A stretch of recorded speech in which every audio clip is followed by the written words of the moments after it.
हरे कृष्णा हरे कृष्णा। शौनक आदि ऋषि ने प्रश्न किया, मानव श्रेष्ठ से श्रेष्ठ, पवित्र से पवित्र इस कलिकाल में भगवत प्राप्ति कैसे कर सकता है? क्योंकि मानव के पास समय नहीं है, इसलिए कृपा करके हमको भगवत प्राप्ति का साधन बताइए।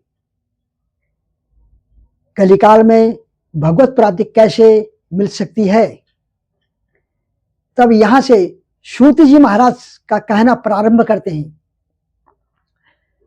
कलिकाल में यदि भगवत प्राप्ति करनी है तो श्रीमद् भागवत जी आपको श्रवण करना ही पड़ेगा।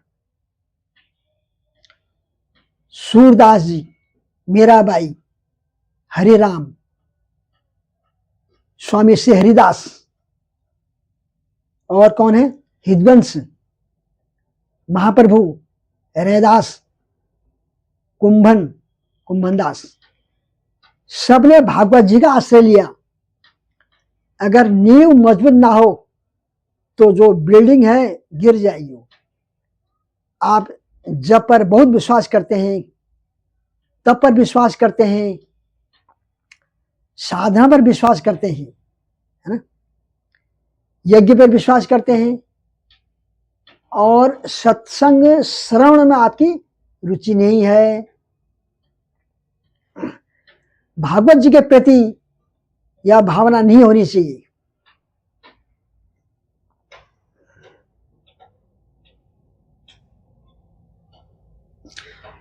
भगवत प्राप्ति में बाधा बनेगी। मतलब एक प्रकार से यह समझो, ईंट भी है आपके पास, ओपी पीओबी है, पेंट भी है, स्ट्रक्चर भी है, लाइट भी है, एसी भी है, पंखा भी है, सीमेंट की व्यवस्था नहीं है, तो मजबूती के लिए सीमेंट बहुत जरूरी है। ठीक वैसे ही यदि आप नाम जप करो, नाम जप जो है ईंट के समान है, यह सारी ईंटें हैं, नाम जप, साधना, व्रत, अनुष्ठान, यज्ञ, ये सब क्या है, ईंट है चिढ़ने के लिए। पर इन सब के बीच में नेक नेक सीमेंट, मतलब श्रीमद् भागवत रूपी सत्संग चलाते रहो, लगाते रहो, सुनते रहो, तो मजबूती आएगी। नहीं तो यह कभी भी गिर सकती है। एक प्रचंड हवा का झोंका आया है तो ये हो सकता है। महाराज सब व्यर्थ है, ऐसी कोई भावना नहीं है। आप आज कथा सुनो, कल मत सुनो, 7 दिन सुनो, उसके बाद मत सुनो, बाकी बात बिल्कुल मत सुनियो। केवल श्रीमद् भागवत जी को घर में विराजमान रख लो और नित्य भागवत जी का दर्शन कर लेना। नित्यम भागवतम सेवया, केवल इतना आश्रय भी भागवत जी को ले आए तो समझो आप भागवत जी आपका कल्याण करेंगे। अब ये पोथी लेके नहीं आए, आप ग्रंथ नहीं लेके आए, कोई किताब लेके नहीं आए, आप साक्षात द्वारकाधीश, मंदिर से द्वारकाधीश को लेकर आए हैं। श्रीमद् भागवत साक्षात श्री कृष्ण है, और ये विश्वास जब तक आपके चित्त में नहीं बैठेगे तब तक कथा कितनी भी सुनाता सुन लो, कोई फर्क नहीं पड़ेगा। साक्षात श्री कृष्ण है भागवत। बस अंतर इतना है, किसी मूर्तिकार ने, स्पेशलिस्ट, उसने मार्बल का, मिट्टी का, कोई अन्य धातु का, है ना, या कोई चांदी का, कोई सोने के मूर्ति बना दी। हमारे भारत भूमि में प्रकट भाई भगवान श्री वेद व्यास जी ने शब्द की मूर्ति बनाई है। श्रीमद् भागवत भगवान की शब्द में मूर्ति सूजी कहते हैं। कलयुग में श्रीमद् भागवत की कथा, तब सनकादि ऋषि ने कहा, महाराज जी जरा भागवत जी का महात्म्य बताएं, ऐसा क्या है भागवत में जिससे कलयुग में भगवत प्राप्ति हो जाती है। तब सूत जी महाराज बताते हैं, बोले भैया एक बार की बात, सुखदेव जी कथा सुना रहे थे परीक्षित महाराज को, और परीक्षित महाराज बैठ के सुन रहे थे। तभी देवताओं के मन में विचार आया कि परीक्षित को 7 दिन में मरने वाला का श्राप लगा है, अगर परीक्षित को हम अमृत पिला दें, स्वर्ग का, हमारे स्वर्ग में अमृत है, उसको पिला दें, उसके बदले हम कथा सुन लें। तो देवता सब अमृत कलश लेकर के कथा में आए, और मंच में बैठे व्यासदेव सुखदेव जी के आगे प्रार्थना करने लगे। सुखदेव जी आप परीक्षित महाराज को कथा न सुनाए, कथा हमको सुना दो, कथा के बदले उनको आप ये अमृत पिला देते हैं और वो मरेंगे भी नहीं, 7 दिन का टाइम है उनके पास, और अमृत से कोई मरेगा नहीं हो। बहुत प्रसिद्ध कथा आती है कि जगन्नाथ भगवान के परम भक्ति माधव दास जी, एक कथा और आती बीच में। माधव दास जी को एक बार पेट का रोग लग गया, भगवान भक्ति थे वो, ऐसा भयानक रोग लग गया कि महाराज कुछ भी खाए पिए रुके नहीं, बार बार शौच जाए, बार बार शौच जाए। लेकिन जब इतने बड़े भक्त थे तो ठाकुर जी श्री जगन्नाथ भगवान अपनी ब्रह्म वेदी पर झूमते थे, जो आते थे। जैसे माधव दास दर्शन करने आते तो जगन्नाथ जी भगवान ऐसे होते, माधव दास को देखकर आनंदित होते थे, इतने बड़े भक्त थे माधव दास। उनको रोग हो गया जिसके कारण उनको बार बार शौचालय जाना पड़ता था। शौच जाने की वजह से वह मंदिर नहीं जा सके। रोग इतना ज्यादा बढ़ गया कि माधव दास उठ भी नहीं पाते। अब छोर लग गए, पेट खुल गया उनके, सब बिस्तर पर पड़े, शौच निवृत्त करने लगे। ठाकुर जी को दे आई। ठाकुर जी बालक का रूप है ना, बालक बन के आए और माधव दास जी की सेवा करने लगे।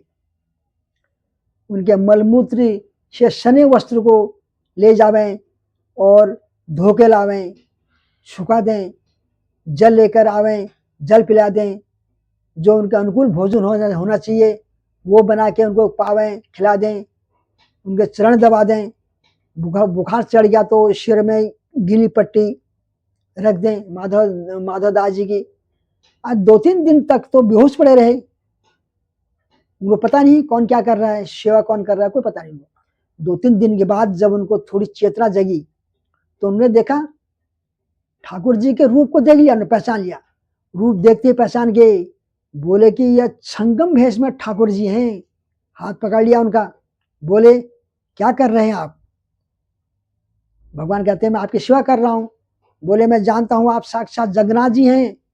जैसे ही कही कि जगन्नाथ जी, तो जगन्नाथ जी ठाकुर प्रकट हो गए।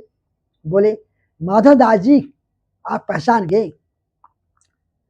बोले कि आप भक्ति से बच नहीं सकते हैं। बोले अब ठीक है, तुमने मेरी इतनी सेवा की, भक्त लोग इतनी मेरे सेवा करते हैं, और भक्त के जीवन में कोई पीड़ा हो तो मैं भी तो सेवा कर सकता हूं ना। ऐसे बोले माधव दास भगवान।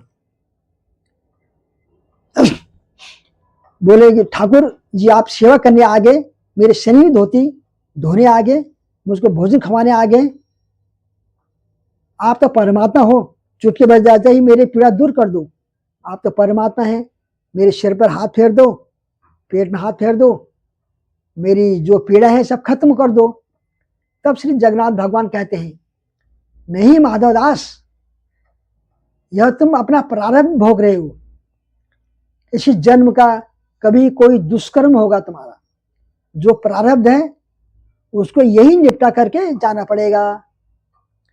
अगर मैंने इसको यही चुटकी से रोग ठीक कर दिया, तुमको स्वस्थ कर दिया, तुमको मंगल कर दिया, तो जितना प्रारब्ध बचा है उसको भोगने के लिए तुमको फिर जन्म लेना पड़ेगा। इसलिए इससे निवृत्त हो लो, इसको भोग लो। हाँ, मेरा आश्रय लेकर भोगोगे तो मेरा नाम जप करके, मेरा कीर्तन श्रवण करके भोगोगे, जो 5 साल में खत्म होगा वो 5 महीने में खत्म हो जाएगा।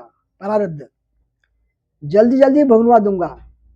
इस प्रकार से जिस कार्य को होने में 5 वर्ष लगते हैं, ठाकुर जी का नाम आश्रय करने से, ठाकुर जी की शरणागति लेने से, ठाकुर जी के नित्य दर्शन, नित्य कथा श्रवण करके अपने मन, बुद्धि, चित्त और अपने व्यवहार को सुधारने से ठाकुर जी को इंडिकेशन मिल जाता है कि अब यह सुधर रहा है, अब इसने दूषित कर्म त्याग दिए हैं, अब ये सही मार्ग पर चल रहा है। तो ठाकुर जी बस इतनी आज्ञा कर देते हैं।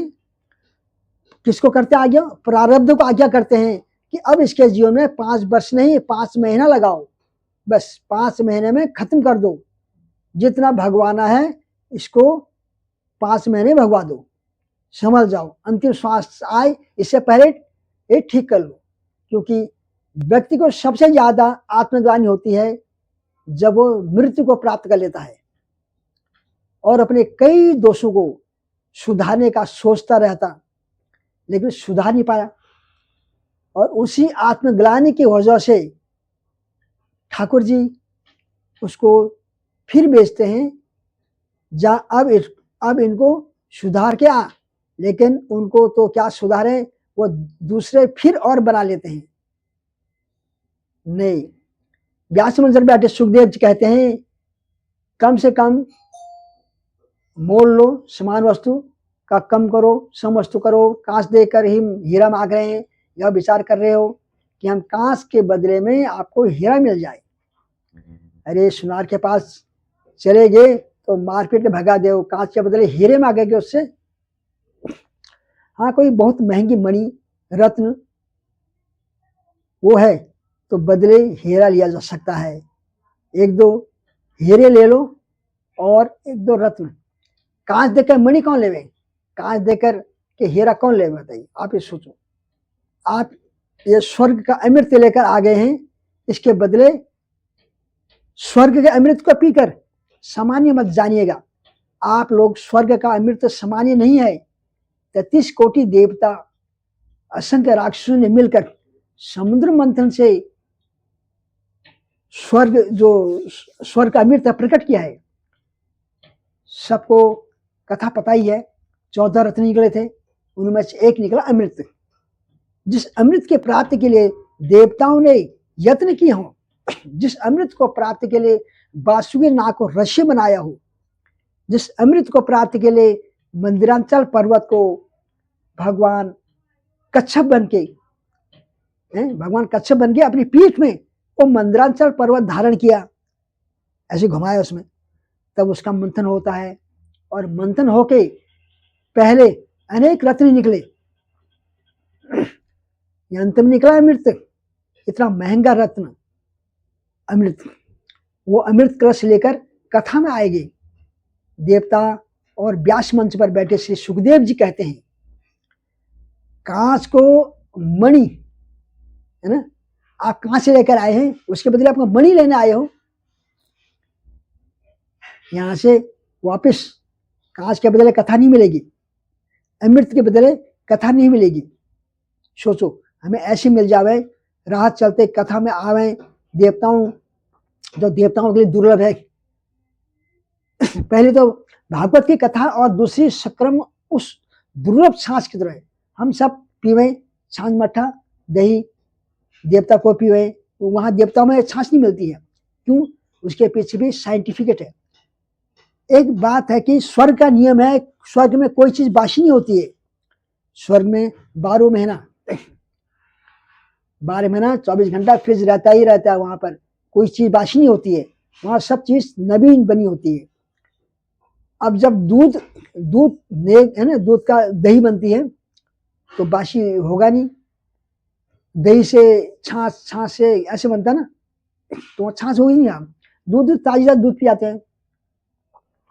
शास्त्र आज्ञा करते हैं, कहते हैं बोले कि देवताओं को तक छाछ तक नहीं मिलती है पीने को, और भागवत की कथा यह भी देवताओं को सुलभ नहीं है, हमको सुलभ है।